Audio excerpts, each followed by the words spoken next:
Hello friends, welcome back to my YouTube channel Mampi lifestyle. তোমরা সবাই কেমন আছো? আশা করছি ভালো আছো। আমিও খুব ভালো আছি। তো চলে এসেছি একটা নতুন ভিডিও নিয়ে। আজকের ভিডিওতে আমি তোমাদের জানাবো যে একটা সাব সেন্টারে বা একটা এসডব্লিউসিতে এএনএমদের কী কী রেজিস্টার মেনটেন করতে হয় এবং কোন কোন অনলাইন পোর্টালে রিপোর্ট আপলোড করতে হয়, সমস্তটাই বলবো। তো আজকের ভিডিওটা কিন্তু একটু লেন্দি হতে পারে, কারণ আমি প্রত্যেকটা রেজিস্টারের নাম এবং সেগুলি কিভাবে আমরা মেনটেন করি বা করতে হয় সমস্তটাই ডিটেলসে বলবো, এবং যে অনলাইন পোর্টালগুলো আছে সেই সম্বন্ধেও তোমাদেরকে বলবো। তো তোমরা যারা ট্রেনিং বর্তমানে করছো বা পরবর্তীকালে তোমরা যারা ট্রেনিং করবে, করে এনএমএতে জব পাবে, তো তখন তোমাদের যাতে তোমাদের বোঝার জন্য বা তোমাদের যাতে অসুবিধে না হয় সেই জন্য আজকের এই ভিডিওটা করা। তো তোমরা কিন্তু ভিডিওটা কেউ স্কিপ করবে না, প্রথম থেকে লাস্ট অবধি দেখো। আশা করছি তোমাদের যখন পরবর্তীকালে চাকরি করবে তখন তোমাদের জন্য ভিডিওটা খুবই হেল্পফুল হবে। একটা সাব সেন্টারে অনেক রেজিস্টার মেনটেন করতে হয়, তো যেগুলো খুব কমন রেজিস্টার প্রত্যেকটা সাব সেন্টারে থাকে, আমি সেই সমস্ত রেজিস্টারই তোমাদেরকে বলবো। তো প্রথমেই শুরু করছি আমি অ্যাটেন্ডেন্স রেজিস্টার দিয়ে। প্রত্যেকটা সাব সেন্টারে দুটো করে অ্যাটেন্ডেন্স রেজিস্টার থাকে, একটা আশা দিদিদের জন্য আর একটা থাকে এএনএম সিএচও। যদি কোথাও সেকেন্ড এনএম পোস্টিং থাকে তাহলে সেকেন্ড এনএম, এই এদের জন্য একটা আর আশাদের জন্য একটা, দুটো করে রেজিস্টার থাকে। ওই রেজিস্টারে আমরা কখন সেন্টারে ঢুকছি সেই টাইমটা লিখতে হয়, এবং আমরা কখন বেরোচ্ছি সেই টাইমটা লিখে দিয়ে সিগনেচার করতে হয়। এটা গেল অ্যাটেন্ডেন্স রেজিস্টার। তো এরপরে আসছে আমি পাবলিক হেলথ রেজিস্টারে। তো এই রেজিস্টারে আমরা যদি কোনো পেশেন্ট মেডিসিন নিতে আসে, তাহলে আমরা এই রেজিস্টারে পেশেন্টের ডিটেলস তুলি, পেশেন্টের নাম, গার্জেনের নাম, বয়স কত, পেশেন্টের কি হয়েছে, কি মেডিসিন দিলাম, এই সমস্ত কিছু লিখি। যদি রেফার করি তাহলে একটা রিমার্কস বলে কলম আছে, ওই কলমে রেফার লিখে দিই।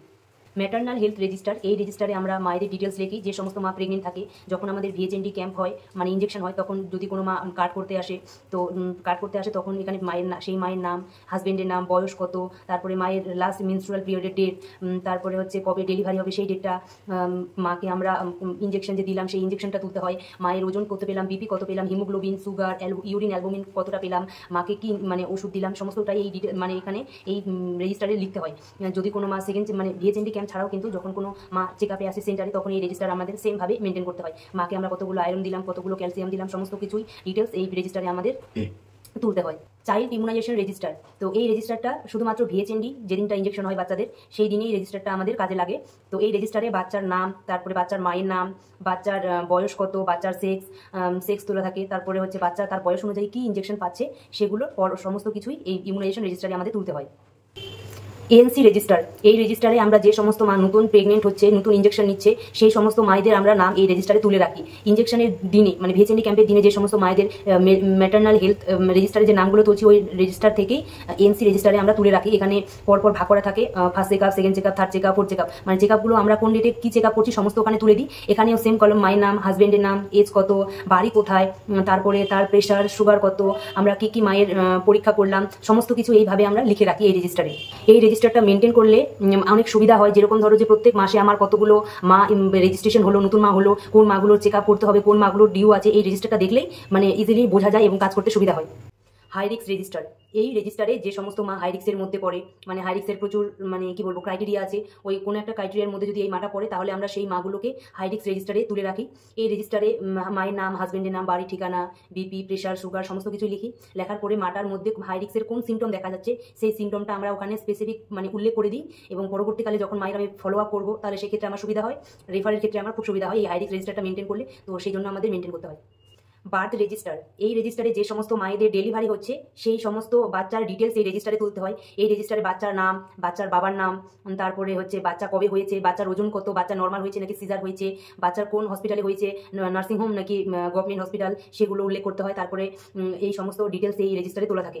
ইমিউনাইজেশন রেজিস্টার, এই রেজিস্টারে যে সমস্ত বাচ্চাদের জন্ম হয়েছে ওই সমস্ত বাচ্চাদের ইমিউনাইজেশন ডিটেলস এখানে তোলা থাকে, তার বয়স অনুযায়ী বাচ্চারা কী কী ইঞ্জেকশন কোন ডেটে পাচ্ছে সেগুলো সব ডিটেলস লিখতে হয়। বাচ্চার নাম, বাচ্চার বাবার নাম, তারপরে বয়স কত সেটা লিখলাম, সেক্স লিখতে হয়, মেল না ফিমেল সেটা লিখে দিলাম। লেখার পরে বাচ্চার পরপর তার বয়স অনুযায়ী কোন ডেটে কী ইঞ্জেকশন পাচ্ছে সেগুলো সমস্ত কিছু ডিটেলস তুলতে হয়। বার্থ রেজিস্টার আর ইমিউনাইজেশন রেজিস্টার, এটা কিন্তু নিজেদের সুবিধার্থে একটা রেজিস্টারও করা যায়, একটা রেজিস্টারের মধ্যে কিন্তু সব তোলা যায়। আমি যে আগের সেন্টারে পোস্টিং ছিলাম ওখানে কিন্তু আমি একটাই রেজিস্টার করেছিলাম, ওটাই আমার ইমিউনাইজেশন রেজিস্টার, ওটাই আমার বার্থ রেজিস্টার। এখানে কি সুবিধা হয়, সময়টা কম লাগে, প্লাস বারবার করে একটা জিনিস লিখতে হয় না। এখানে বাচ্চার নাম, বাচ্চার ডিটেলস ইমিউনাইজেশন রেজিস্টারে লিখতে হচ্ছে, বার্থ রেজিস্টারে লিখতে হচ্ছে, দুবার করে এই কাজটা করতে হচ্ছে। সেই জন্য যদি তোমরা পরবর্তীকালে পোস্টিং পাও তো তোমরা সেক্ষেত্রে কিন্তু একটাই করবে, তাহলে তোমাদের সুবিধা হবে, একটা কাজ বারবার করে করতে হবে না। এখানে যেরকম আমি জয়েন করার পরে দেখলাম দিদিরা দুটো রেজিস্টার মেনটেন করেছে, একটা ইমিউনাইজেশন রেজিস্টার আলাদা করেছে, একটা বার্থ রেজিস্টার আলাদা করতে করেছে। সেক্ষেত্রে কি বলতো, সময়টা বেশি লাগছে, প্লাস একই কাজ বারবার করে করতে হচ্ছে, এই জিনিসটা হয়। তো তোমরা চাইলে কিন্তু একটা রেজিস্টারই করতে পারো। ডিউ লিস্ট রেজিস্টার, যখন আমাদের ইনজেকশন হয় সেই ইনজেকশনের ডেটে কোন কোন বাচ্চা ইনজেকশন পাবে সেই সমস্ত বাচ্চাদের নাম, বাবার নাম, তারপরে হচ্ছে ভিলেজের নাম, মেল সেক্স, তারপরে হচ্ছে বয়স, বাচ্চাটার মানে কোন ইনজেকশন পাবে সমস্ত কিন্তু এই রেজিস্টারে আমাদের তুলতে হয় বা মেনটেন করতে হয়। ভ্যাকসিন লজিস্টিক বুক, এই রেজিস্টারে আমাদের যখন ইমিউনাইজেশন ক্যাম্প হয় সেই ক্যাম্পে কতগুলো ওষুধ লাগবে না লাগবে সেই ওষুধের কিন্তু ইন্ডেন দিতে হয় সেই ডিউলিস দেখে। ডিউলিস যে রেজিস্টারটা একটু আগে তোমাদেরকে বললাম সেই রেজিস্টারটা দেখে আমাদের ওষুধ ইন্ডেন দিতে হয়, সেই ক্যাম্পে কত ওষুধ লাগবে না লাগবে সেটাই। আর এই রেজিস্টারে আমাদের কি ওষুধ পেলাম সেটা নাম লিখতে হয়। তারপরে ম্যানুফ্যাকচার ডেট, এক্সপায়ারি ডেট কবে, কতগুলো আমি ওষুধ পেলাম সেগুলো পরপর পড়াই থাকে ওখানে, কতটা পেলাম আমরা শুধু অ্যামাউন্টটা ওখানে তুলে দিই আমরা, তুলে দিয়ে তার ম্যানুফ্যাকচার, এক্সপায়ারি ডেট, তারপরে হচ্ছে ফাইলটা ঠিক আছে কিনা সেটা লেখা থাকে। এবার ক্যাম্পে এটা এইভাবে আমরা লিখি। এবার যখন আমাদের ইঞ্জেকশন ক্যাম্প শেষ হয়ে যাচ্ছে সে কতগুলো ওষুধ আমি খরচ করেছি আর কতগুলো ওষুধ আমি ফেরত পাঠাচ্ছি সেটাও পরপর করে এইভাবে আমাদের লিখতে হয় এই রেজিস্টারে। তো এবার আসছি আমি AEFI রেজিস্টার, এর পুরো কথাটা হচ্ছে অ্যাডভার্স ইভেন্ট ফলোয়িং ইমিউনাইজেশন। তো আমরা যখন ইনজেকশন ক্যাম্প করছি বা কোনো বাচ্চাকে ইনজেকশন দিচ্ছি, ইনজেকশন দেওয়ার পরে যদি কোনো বাচ্চার মানে শরীর অসুস্থ হয়ে যায় বা কোনো কারণে ফুলে যায় তো সেই বাচ্চাদের নাম আমরা এই রেজিস্টারে তুলে রাখি।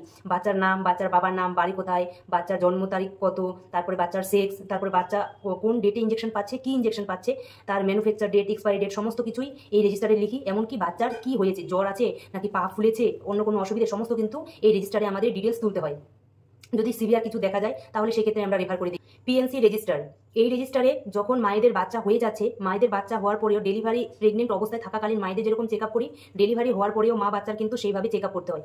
একটা 3 দিনে, একটা 7 দিনে, 14 দিনে, 21 দিনে, 28 দিনে আর 42 দিনে, এইভাবে কিন্তু পরপর আমাদের চেক আপ করতে হয়। যদিও আমরা 2-3টে চেক আপ করি আর বাকি চেক আপগুলো আশা দিদি করে। তো যাই হোক, ওই মাগুলোর আমরা কোন ডেটে কি চেক আপ করলাম, কোনো হাই রিস্ক সিমটম পেলাম কিনা, তারপরে বাচ্চার চেক আপ করি। তো সমস্ত কিছু কিন্তু এই PNC রেজিস্টারে কবে করছি না করছি সমস্ত কিছু ডিটেলস এই PNC রেজিস্টারে আমাদের করতে হয়। রেফারাল রেজিস্টার, এই রেজিস্টারে যখন আমাদের কাছে পেশেন্ট মেডিসিন নিতে আসে তো তখন যদি পেশেন্টের দেখি যে হাই রিস্ক কোনো কিছু হয়েছে বা রেফার করার প্রয়োজন হচ্ছে তখন এই রেফারাল রেজিস্টারে কিন্তু আমরা পেশেন্টের নাম তুলে রাখি। পেশেন্টের নাম, গার্জেনের নাম, বাড়ি কোথায়, সেক্স কি, তারপরে হচ্ছে তার কি অসুবিধা আছে সেগুলো, তারপরে তাকে আমরা কোন ডেটে কোথায় রেফার করছি সমস্ত কিন্তু এই রেফারাল রেজিস্টারে আমাদের তুলে রাখতে হয়। EC রেজিস্টার, এলিজিবল কাপল রেজিস্টার, তো এই রেজিস্টারটা অনেক সাব সেন্টারে মেনটেন করা হয় আবার অনেক সাব সেন্টারে মেনটেন করা হয় না। কারণ যেহেতু আশা দিদিরা থাকছে তো আশা দিদিরা এই রেজিস্টারটা মেনটেন করে, তাদের যত পপুলেশনে কাজ করে সেই পপুলেশনে কতগুলো এলিজিবল কাপল আছে সেই অনুযায়ী ওরা নিজেরাই মেনটেন করে বলে অনেক সাব সেন্টারে মেনটেন করা হয় আবার অনেক সাব সেন্টারে মেনটেন করা হয় না। তো আমি আমার সাব সেন্টারে মেনটেন করি। তো এই রেজিস্টারে আমরা মায়ের নাম, তার হচ্ছে কি বলে স্বামীর নাম, তারপরে বয়স কত, মা হচ্ছে বাচ্চা না নেওয়ার জন্য কি মানে কি মেথড ব্যবহার করছে, কি ফ্যামিলি প্ল্যানিং মেথড ব্যবহার করছে, মায়ের আইডি সমস্তটাই কিন্তু এই মানে রেজিস্টারে তোলা হয়। সেই মাস অনুযায়ী কী কী ফ্যামিলি প্ল্যানিং মেথড পরপর ব্যবহার করছে, যদি সে চেঞ্জ করে তাহলে কী মেথড নিচ্ছে সেটা কিন্তু এই রেজিস্টারে সব কিছুই তোলা থাকে। অন্তরা রেজিস্টার, তো অনেকেই হয়তো জানো যে অন্তরা জিনিসটা কি, যারা ট্রেনিং করছো অনেকেই জানো না, তো আমি তাও বলছি। তো এই অন্তরাটা হলো একটা গর্ভনিরোধক ইনজেকশন। যারা বাচ্চা নিতে চায় না সেই সমস্ত মায়েরা যদি 3 মাসে একটা করে ইনজেকশন নেয় তাহলে তাদের বাচ্চা আসবে না। পরবর্তীকালে যদি সে বাচ্চা নিতে চায় তাহলে এই ইনজেকশনটা বন্ধ করলে সে আগের মতোই আবার মানে প্রেগনেন্ট হতে পারবে। তো আমাদের সাব সেন্টার এরিয়ার যে সমস্ত মা অন্তরা নেয় সেই সমস্ত মায়েদের নাম, স্বামীর নাম, তার ওজন, তারপরে তার বয়স, তার কত নাম্বার বাচ্চা, এটা লাস্ট বাচ্চার বয়স কত, তারপরে সেই অন্তরা যে নিচ্ছে কত নাম্বার ডোজ নিচ্ছে, প্রথম নিচ্ছে নাকি লাস্ট নিচ্ছে, মায়ের বিপি কত, তারপরে মায়ের কোনো মেডিকেল হিস্ট্রি আছে কিনা আগের, আর হচ্ছে মায়ের মানে বিপি কত, মায়ের ওজন কত, সমস্ত ডিটেলস এই অন্তরা রেজিস্টারে মেনটেন করতে হয়। IUD রেজিস্টার, এই রেজিস্টারে যদি কোনো এরিয়ার মা বাচ্চা নিতে না চায় তাহলে কপার্টি করতে পারে। এই কপার্টি যদি পড়ে তাহলে সেই মায়েদের নাম, হাজবেন্ডের নাম, বয়স কত, তারপরে হচ্ছে কোন ডেটে কপার্টিটা পড়লো, এই সমস্ত ডিটেলস কিন্তু এই রেজিস্টারে আমাদের তুলে রাখতে হয়। ম্যাটার্নাল ডেথ রেজিস্টার, তো এই রেজিস্টারে যদি কোনো মা মারা যায় ডেলিভারি হতে গিয়ে বা প্রেগনেন্ট অবস্থায় যদি কোনো মা মারা যায় সেই মায়ের ডিটেলস এই রেজিস্টারে লিখতে হয়। এখানে সেম মায়েদের নাম, হাজবেন্ডের নাম, মায়ের বয়স কত, কী কারণে মাটা মারা গেল, তারপরে হচ্ছে মানে মায়ের কবে মারা গেছে, কটার দিকে মারা গেছে, সমস্ত ডিটেলস কিন্তু এই ম্যাটার্নাল ডেথ রেজিস্টারে লিখতে হয়। ম্যারেজ রেজিস্টার, এই রেজিস্টারে আমাদের সাব সেন্টার এরিয়ার যদি কোনো ছেলের বা মেয়ের বিয়ে হয় তাহলে তাদের ডিটেলস এই রেজিস্টারে লেখা থাকে। যেরকম ছেলের বা মেয়ের ক্ষেত্রে বলছি, মেয়ের ক্ষেত্রে মেয়ের নাম, বয়স কত, তারপরে হচ্ছে বাড়ি কোথায়, বাবার নাম, কবে বিয়ে হয়েছে, এই সমস্ত পরপর এইভাবে কিন্তু ছেলের ক্ষেত্রেও মেয়ের ক্ষেত্রেও সেম লেখা থাকে ওই রেজিস্টারে। ডেথ রেজিস্টার, এই রেজিস্টারে যদি আমার সাব সেন্টার এরিয়ার বাড়িতে যদি কেউ মারা যায় তাহলে এই রেজিস্টারে তুলতে হয় যে মারা গেছে তার নাম, তার হচ্ছে বয়সটা কত, তার সেক্স কি, গ্রামের নাম, তারপরে সে কী কারণে মারা গেছে, কবে মারা গেছে, সমস্ত কিছু ডিটেলস এই রেজিস্টারে লিখতে হয়। JSY রেজিস্টার, যে সমস্ত মাকে আমরা JSY কার্ড দিই সেই সমস্ত মায়েদের নাম, হাজব্যান্ডের নাম, বয়স কত, মায়ের LMP EDD আর গ্রামের নাম, মানে কার্ডটা যে দিচ্ছি সেটার প্রুফ হিসেবে আমরা ওই রেজিস্টারে সিগনেচার করিয়ে নিই পেশেন্ট পার্টি থেকে। লেপ্রোসি রেজিস্টার, এরিয়াতে যদি কোনো লেপ্রোসি পেশেন্ট থাকে তাহলে সেই পজিটিভ পেশেন্টের নাম, গার্জেনের নাম, তার এজ কত, সেক্স কি, তারপরে ভিলেজের নাম, পেশেন্টটা পজিটিভ কবে হয়েছে সেই ডেটটা, মেডিসিন কবে স্টার্ট হচ্ছে সেই ডেটটা, সমস্তটাই কিন্তু এই লেপ্রোসি রেজিস্টারে আমরা তুলে রাখি। আরেকটা আছে লেপ্রোসি ফলো আপ রেজিস্টার, এই রেজিস্টারটাও সাথে মেনটেন করতে হয়, যে পেশেন্টের কবে কী দেখছি না দেখছি, কবে কী করছে, সমস্তটা এই ফলো আপ রেজিস্টারেও মেনটেন করতে হয়। ডটস বা টিবি রেজিস্টার, এসসিতে যদি কোনো positive patient, TB positive patient থাকে তাহলে সেই পেশেন্টের ডিটেলস এখানেও, নাম, তার গার্জেনের নাম, তার এজ কত, সেক্স কি, ভিলেজের নাম, তারপরে পেশেন্টের কী সাইন সিমটম আছে, কবে পজিটিভ হয়েছে সেই ডেটটা, আর মেডিসিন কবে স্টার্ট করছে সেই ডেটটা এই মানে রেজিস্টারে লেখা হয়ে থাকে। এবার থাকে ব্লাইন্ড রেজিস্টার, এরিয়াতে যদি কোনো ব্লাইন্ড পেশেন্ট থাকে তার রেকর্ড আমাদের রাখতে হয়, তো ব্লাইন্ড রেজিস্টারে সমস্ত রেকর্ড থাকে। এরপরে আসছে আমি ভিএইচএসএনসি রেজিস্টার বলে, তো এটা একটা মিটিং রেজিস্টার খাতা। এটা হচ্ছে মানে কোনো একটা গ্রামে সেই গ্রামের মেম্বার থাকবে, তারপরে হচ্ছে স্কুল যদি টিচাররা থাকে স্কুল টিচাররা থাকবে ওখানে, মানে মনে করো যে মানে যার কথা একটু লোকে শোনে সেরকম ব্যক্তিরা যদি ওখানে থাকে, মেম্বাররা আমরা থাকি, সবাই মিলে ওই মিটিংটা করা হয়। তো এটা গেল হচ্ছে ভিএইচএসএনসি রেজিস্টার, এটা এইভাবে আমরা মেনটেন করি। অ্যাবর্শন রেজিস্টার, এটা অনেক সাবসেন্টারে করে, আবার অনেক সাবসেন্টারে যে মানে কি বলে এএনসি রেজিস্টারটা আছে ওর মধ্যেই, তো সেটা তুলে রাখে। তো আমার সেন্টারে আমাদের রায়গঞ্জ ব্লকে মোটামুটি সবাই এই রেজিস্টারটা মেনটেন করি আমরা। তো এই রেজিস্টারে যদি কোনো প্রেগনেন্ট মা কাট করে বা ইঞ্জেকশন হয়, প্রেগনেন্সি পিরিয়ডে যদি মায়ের অ্যাবর্শন হয় তাহলে সেই অ্যাবর্শনে মানে সেই মায়ের নাম ধাম সমস্ত কিছু লিখে রাখি, মায়ের কবে অ্যাবর্শন হয়েছে সেই ডিটেলসটা আমরা এখানে তুলে রাখি এই অ্যাবর্শন রেজিস্টারে। থার্ড স্যাটারডে মিটিং রেজিস্টার, তো এই রেজিস্টারে আমাদের যখন সেন্টারে থার্ড স্যাটারডে মিটিং হয়, তো থার্ড স্যাটারডে মিটিং হয়, ওই মিটিংয়ে আমরা থাকি, আশা দিদিরা থাকে, আর অঙ্গনওয়াড়ি সেন্টারের AWW দিদিরা থাকে, তো ওদের নিয়ে এই মিটিংটা হয়। তো এই মিটিংয়ে আমরা মানে ডেট টাইম সব কিছু দিয়ে মানে কী কী এজেন্ডা আছে আমরা ওই মিটিংয়ে কী কী ডিসকাস করলাম সেগুলো দিই, আর কে প্রেজেন্ট আছি তার দ্বারা পরপর আমরা সিগনেচার করি। এইভাবেই থার্ড স্যাটারডে মিটিংটা আমরা মানে রেজিস্টারটা আমরা মেনটেন করি। স্টক রেজিস্টার, তো এই রেজিস্টারটা আমরা এবং সিএচওরা দুজনেই মেনটেন করি।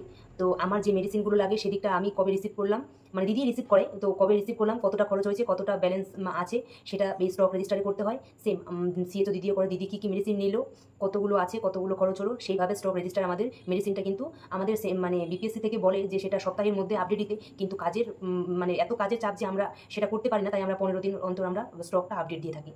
আনটাইড ক্যাশ খাতা, এটা একটা আছে, এটা হচ্ছে আমাদের প্রত্যেকটা সাবসেন্টারে বছরে একটা আমাদের টাকা দেয়, যে টাকা থেকে সাবসেন্টারে আমাদের বছরে যে জিনিস কেনার প্রয়োজন হয় আমরা এই টাকা থেকেই করি। তো কত কি খরচ করলাম, কত কি থাকলো, কত কি পেলাম, সমস্ত ডিটেলস এখানে মানে এই খাতায় লিখতে হয়। তো যেখানে সিএচও পোস্টিং আছে সেখানে সিএচও দিদিরা এই ফান্ডটা দেখে, আর যেখানে সিএচও নেই সেখানে এনএম দিদিরা এই মানে আনটাইড ফান্ডের ব্যাপারটা দেখে।